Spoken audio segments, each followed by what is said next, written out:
सावित्री देवी 75 साल की हो गई हैं।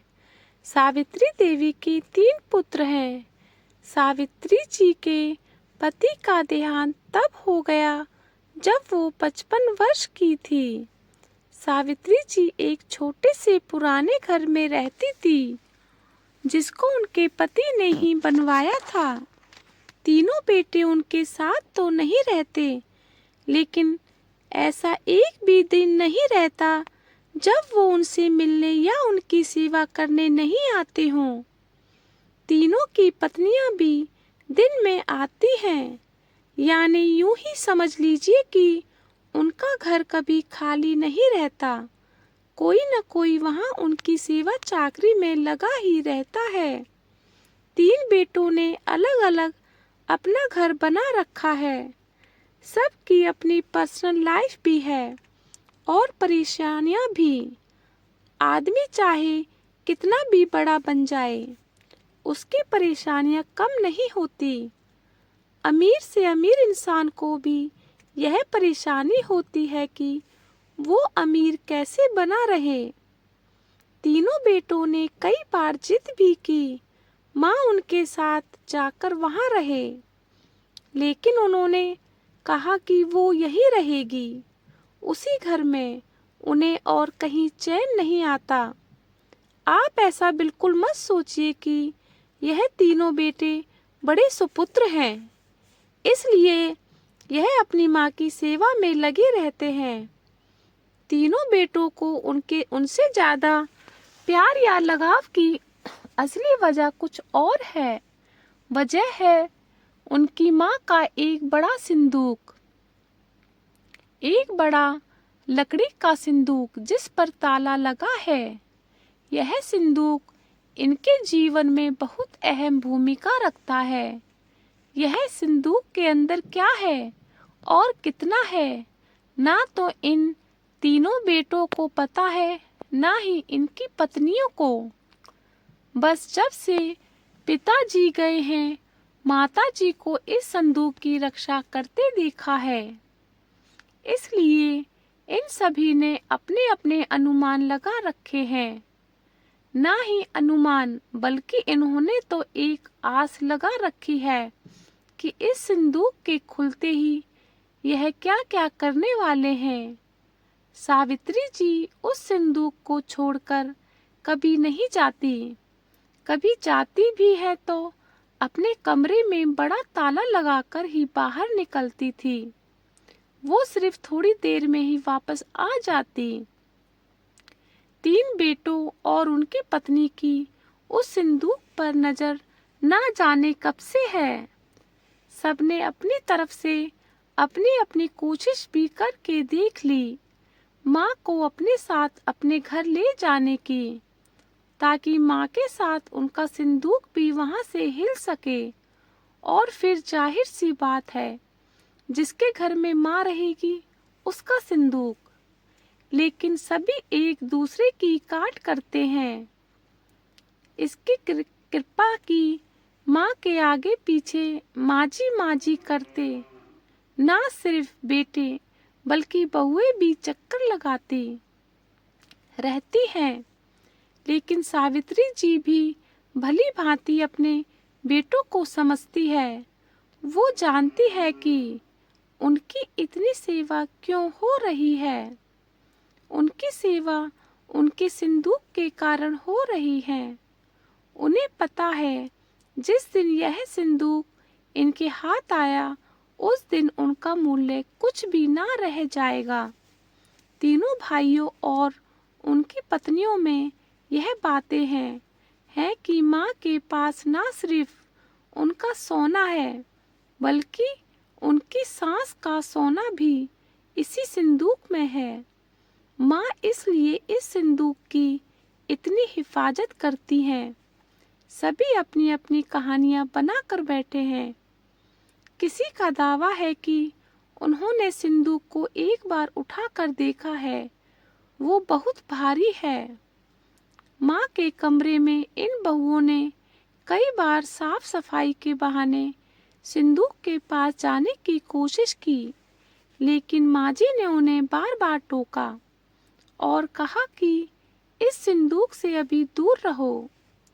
समय आने पर इस संदूक में क्या है तुम्हें अपने आप ही पता चल जाएगा। आखिर माँ की बात कौन टालता, और वो भी अभी तो कोई भी नहीं। बस उस समय के इंतजार में यह सब माँ का अच्छा बेटा और अच्छी बहू बनने की कोशिश कर रहे हैं। रात में कोई ना कोई माँ के घर में जरूर रुकता, लेकिन माँ जी उसे अपने कमरे में सोने नहीं देती थी। इस तरह सावित्री जी ने इस संदूक के सहारे 20 साल निकाल दिए। एक दिन माँ जी की तबीयत थी नहीं। अक्सर जब तबीयत बिगड़ जाया करती थी, तब उनके बेटे उन्हें अस्पताल ले जाने को कहते थे, लेकिन वो उसके लिए भी राजी नहीं होती थी। वो कहती थी कि डॉक्टर को यहीं बुलवा लो। उनके बेटे ऐसा ही करते थे। इस बार जब उनकी तबीयत खराब हुई, तो डॉक्टर ने कहा कि उन्हें अस्पताल में एडमिट कराना ही होगा, वरना उनकी हालत खराब हो सकती है। और फिर उम्र भी बढ़ती जा रही है। आखिर कब तक यह शरीर साथ देगा? डॉक्टर के यह जवाब देने पर तीनों भाइयों को दुख से ज्यादा उत्साह दिखाई दिया। उनकी पत्नियों की आंखों की चमक साफ दिखाई दे रही थी। सावित्री ने उन्हें कमरे के बाहर खुसफुस करते सुना।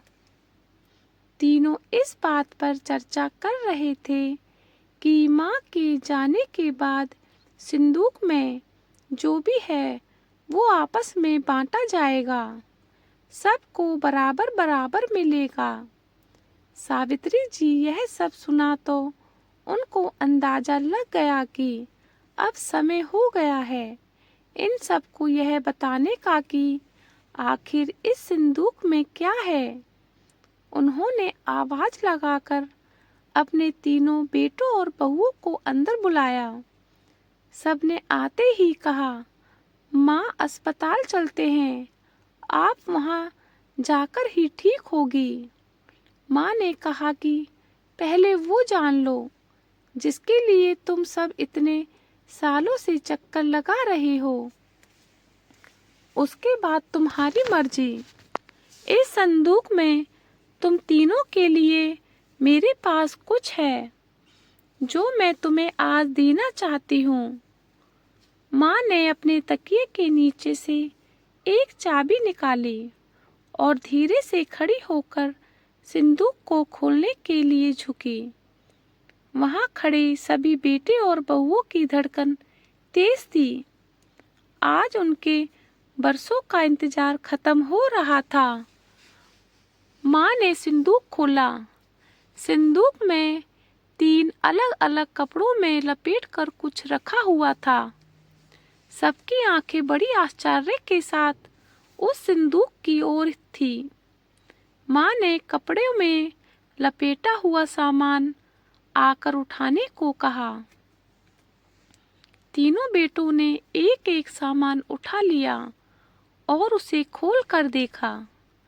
कपड़ा खुलते ही कमरे में मौजूद हर एक इंसान का मुंह फटा का फटा रह गया। उन कपड़ों में से निकला एक भारी पत्थर। तीनों के हाथों में था एक-एक पत्थर। यह क्या है माँ? इतने दिनों से तुम इन पत्थर को संभाल के रखी हुई थी और हमें बेवकूफ बना रही थी। हमने सोचा तुमने गहने संभाल कर रखे हुए हैं। माँ ने कहा, मैंने तुम्हें कब बेवकूफ बनाया? और गहने तो थे, बहुत थे, लेकिन कब, किसके लिए, कितने बचे, इसका मैंने हिसाब नहीं रखा। जब तुम्हारे पिता आखिरी समय में थे, तब हमारे पास कुछ नहीं था। तुम तीनों ने शादी के बाद ऐसा मुंह फेरा। क्या तुम्हें पता है कि किस अभाव में उनका अंतिम समय गुजरा? पर उस समय भी उन्होंने तुम्हें कुछ नहीं कहा। कहा उन्होंने उस समय भी मेरा सोचा। उन्हें पता था कि उनके जाने के बाद उनके बेटे मेरे साथ भी यही करने वाले हैं। इसलिए उन्होंने मेरे लिए इस सिंदूक का उपाय खोजा। देखो कितना सही उपाय दिया था।